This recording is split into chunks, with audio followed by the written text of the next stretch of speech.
Okay, so are you ready to dive deep? Because today we're taking on, well, the world of fairies.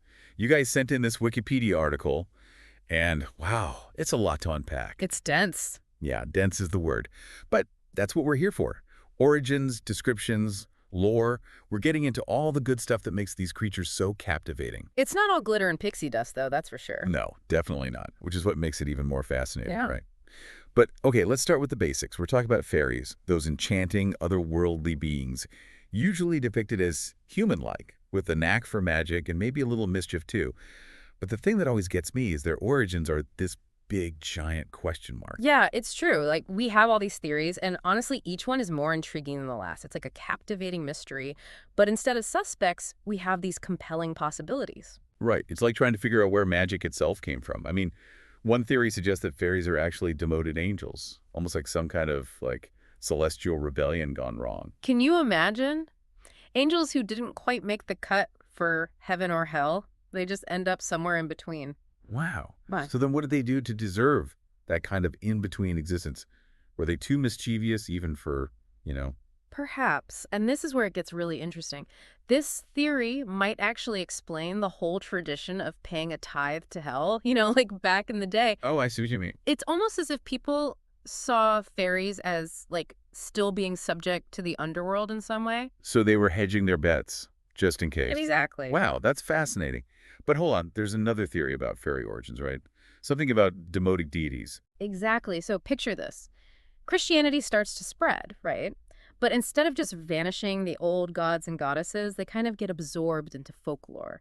Their power diminishes, and they become the fairies of myth and legend. So it's not just a demotion, it's like a whole rebranding campaign. Exactly. And this theory becomes even more interesting when you think about the Victorian era. Victorian authors actually recast those ancient deities as fairies, which added a whole other layer of complexity to their image. Oh, that's fascinating. So by the Victorian era, were people consciously making those connections? Or was it more like a subconscious echo of those older beliefs? That is a question worth considering, isn't it? But it just goes to show how fluid and adaptable these figures are, constantly evolving alongside human beliefs. Okay, but get ready for this next one. Some people actually believed that fairies were spirits of the dead. It's like fairyland became synonymous with the afterlife, but with a mischievous twist. There are some really compelling parallels between fairy lore and ghost lore. The whole idea of dangerous otherworldly food, for example, that pops up in both. And the fact that fairy realms are often described as being underground or like inside hills. Wait, are we talking about those fairy mounds, the ones people thought were ancient burial sites? Yes, exactly. And scholar Diane Purkis, she actually suggests that fairies were often seen as representing those who died too young, so their spirits are kind of stuck, lingering with unfinished business in the world of the living. Wow. Okay, that's both eerie and beautiful at the same time. But hold on, we've covered angels, forgotten gods, and even spirits. What other origin stories are out there? Well, one theory suggests that fairies weren't supernatural beings at all. Right. They were a hidden people driven into hiding by, well, us. Hold on. You're saying humans might be the villains in this fairy tale. Think about it. The whole belief that cold iron could hurt fairies. Could that be some kind of cultural memory? Maybe a more technologically advanced people, us, subduing a less advanced one? Oh, so not a magical vulnerability, but a real, like, physical threat. Exactly. It changes the whole narrative.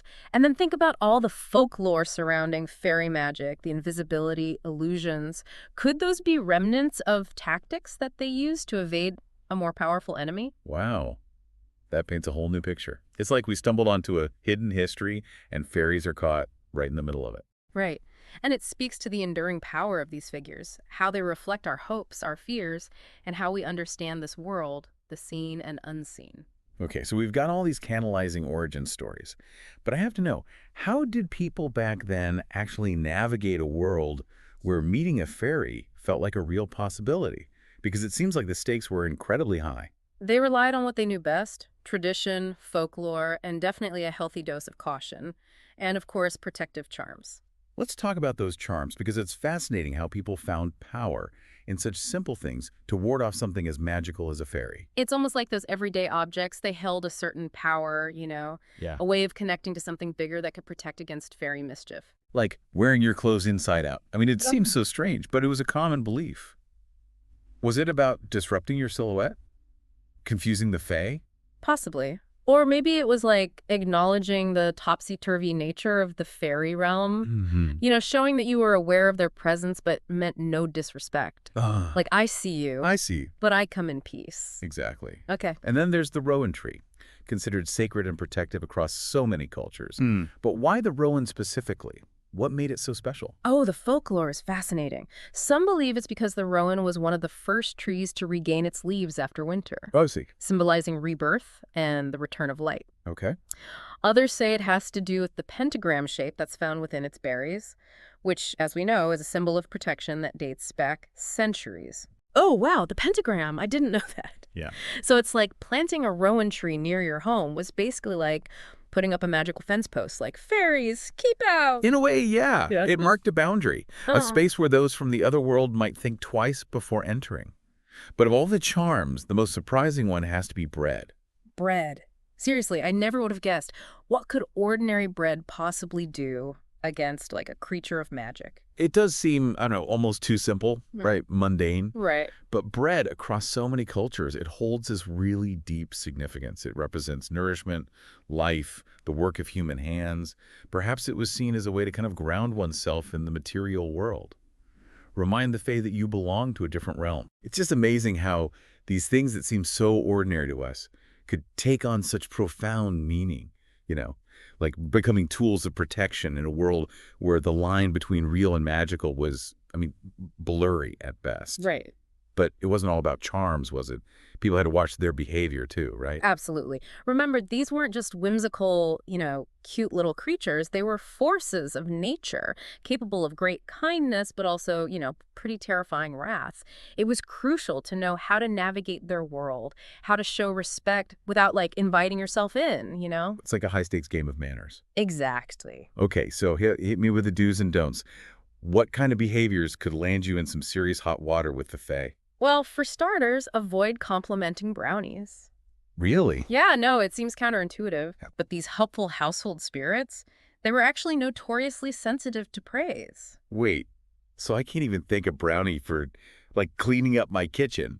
There's this theory that by accepting a compliment, it created a kind of debt that they didn't want to owe, especially to humans, like it upset the balance of their relationship. Wow, okay. I guess sincerity isn't always the best policy when you're dealing with magical beings. What else was considered bad form in the fairy world? Staring. Oh. Fairies really valued their privacy just as much, if not more, than humans. Right. And remember the whole hidden people theory we talked about? Yeah. Intrusive stares, they were a huge violation of that, like a reminder of the world that they'd sought to escape. That makes sense. Yeah. No one likes being gawked at, especially if they have the power to vanish into thin air.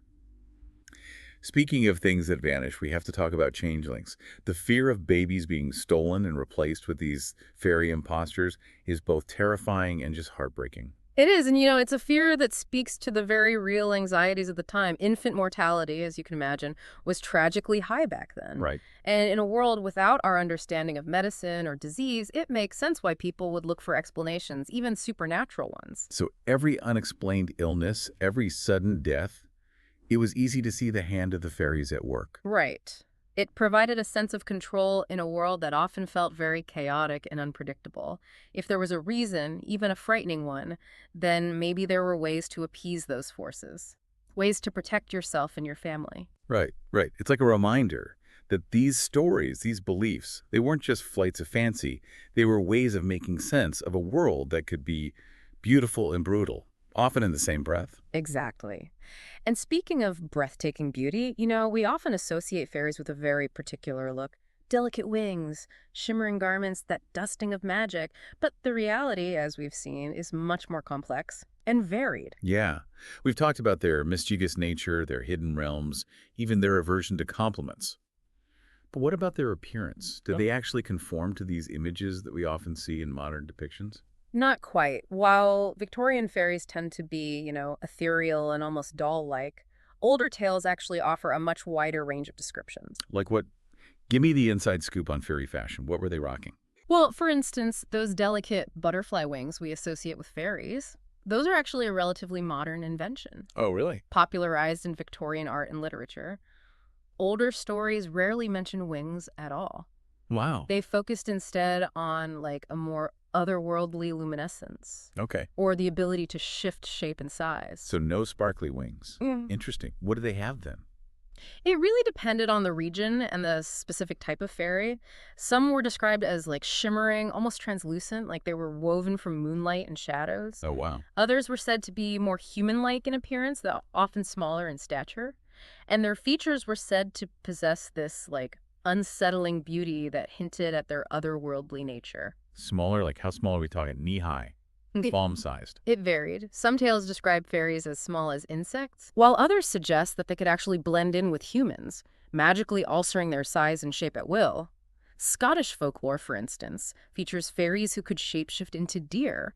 Like, their antlers would be adorned with glowing moss and flowers. Shape-shifting deer fairies. Oh. Now, that is something you don't see every day, even in the world of folklore. Right. And it speaks to their connection with the natural world, this ability to blur the lines between like human and animal, reality and dream. But the way we viewed fairies, I mean, it shifted so dramatically over time. It's almost like their image has gone through its own series of transformations, mirroring like our changing anxieties, our fascinations. That's so true. We've gone from fearing their wrath, offering them tithes, to, in some cases, romanticizing them as these whimsical creatures of the forest. What do you think sparked that shift? That is a fascinating question. If you go back to medieval times, for example, fairies were often portrayed as these incredibly powerful, often very dangerous beings. They were capable of influencing human affairs, for good or for ill. Right, like those enchanting but kind of perilous fairy tweens who would always pop up in medieval romances. They could either help a knight on his quest or totally lead him astray with their magic. Exactly. They were figures of power and mystery, embodying these untamed forces of nature that both fascinated and, let's be honest, frightened medieval society. So they were almost like a reflection of the world itself. Beautiful, unpredictable, and often, yeah, pretty dangerous. It's like somewhere along the way we kind of like tamed them in our imaginations, even as we were trying to, I don't know, reconnect with that sense of wonder and magic. Maybe. But even as their image softened, they never really lost that air of mystery, that hint of something ancient, powerful, just below the surface. Speaking of ancient and powerful, we were kind of exploring different cultural takes on fairies before we took a break. Yeah. Like we talked about the Tuatha De Danann of Irish folklore. Yeah. Those like original inhabitants associated with magic and the other world. Mm-hmm. But there was another group you mentioned, The AOC, they're another group of supernatural beings from Irish folklore. Really fascinating. okay, so Ireland clearly has like the monopoly on all things fairy. What makes the AOC stand out from the crowd? Well, like the Tuatha De Danann, they're very closely tied to the land, especially those ancient burial mounds we've been talking about. Wow. But the AOC, they're shrouded in even more mystery. Some stories, they're like the spirits of ancestors. Others, they're nature spirits guarding sacred places. And some even say they're fallen angels who, landed somewhere between heaven and earth. So they're like the ultimate embodiment of the unknown. You can't really put them in a box. Exactly. And that mystery just adds to the sense of caution, of respect that surrounds them. To offend the AOC, that's like asking for trouble. Right, you don't want to incur their wrath. And those consequences, they could echo for generations. I'm sensing a theme here. When in doubt, don't anger the fairies. Words to live by no matter where you encounter these beings. But let's hop across the sea to Scotland for a sec. They've got the Sith, sometimes called the Daoine Sith. Okay, those names sound like a serious tongue twister. Any chance they translate into something a little easier on us non-Gaelic speakers? People of the Mounds is a common translation, actually. Okay, so we're back to the mounds. Right. Which, as you might have guessed, links them to those ancient burial sites we keep discussing. So like guardians of the threshold between worlds. In a way, yeah. And Scottish folklore. It's full of stories about how important it was not to offend the Sith, just like stumbling across their revels or disrespecting their ancient sites. Bad news. Noted. No impromptu picnics on mysterious mounds in Scotland. But seriously, why so much emphasis on avoiding offense? Were they really that easy to upset? Imagine, right, living in a world where the veil between, like, our world and the fairy realm was paper thin. Right. Where these encounters, they weren't just stories you told around the fire. They were lived experiences, woven into everyday life. People really believed they shared the land with these, powerful, often unpredictable entities. So it makes sense that caution would be like the number one rule. You don't want to go around accidentally insulting something that could, control the harvest or whisk your kid off to the fairy realm. Right. It speaks to a really deep-seated respect for these unseen forces at play in the world. But let's talk about the sheer variety of fairies out there. I mean, you've got brownies, goblins, pixies. It's a whole magical taxonomy. What makes each one unique? Give me a crash course in Fairy 101. Let's start with brownies. They're the ones who, help out with chores, right? Yeah, they're often depicted as these helpful household spirits. They'd lend a hand with chores in exchange for, some food left out for them. But remember, incredibly shy, easily offended. Right. Double the rule about compliments if it's a brownie. Okay, what about goblins? Are we talking like the grotesque green-skinned kind, or is there more to it? Goblins are definitely more on the mischievous side. Okay. Not always, inherently evil, but they were known for pranks, riddles, hoarding treasure. So maybe not the kind of creature you want to run into in a dark alley. Sounds like they'd run off with your wallet before you even knew what happened. Probably. And then you have pixies. They're those playful little sprites known for music, dancing, and oh yeah, leading travelers astray. The ultimate pranksters of the fairy realm. But their tricks were usually more mischievous than, actually malicious, right? Yeah, generally speaking, they were creatures of impulse and delight. Their actions were driven more by amusement than actual malice. Unless, of course, you really got on their bad side. It's a good thing we've been brushing up on our fairy etiquette today. With all these different types of fairies and their very different personalities, it's no wonder they've captivated our imaginations for, centuries. They represent the unknown, the unpredictable forces of nature, the shadows and the light that exist, within us all. And in a world that often feels, stripped of magic, stripped of mystery, it's easy to see why we're still drawn to these stories. They remind us that wonder, that enchantment, might still be out there if we know where to look. In the rustling leaves, the whispers of the wind, the shadows that dance at the edge of our vision. Beautifully put. Well, that brings us to the end of our deep dive into, the world of fairies. We've journeyed through ancient beliefs, we explored hidden realms, and we've encountered creatures of both whimsy and wonder. But this conversation, it doesn't have to end here. Absolutely not. We want to hear from you. What aspect of fairy lore really resonated? Are there local fairy tales that have been passed down in your family? Share your thoughts. Keep the exploration going. Exactly. Keep exploring, keep asking questions, and who knows, you might just catch a glimpse of magic in your own backyard. Until next time, happy adventuring.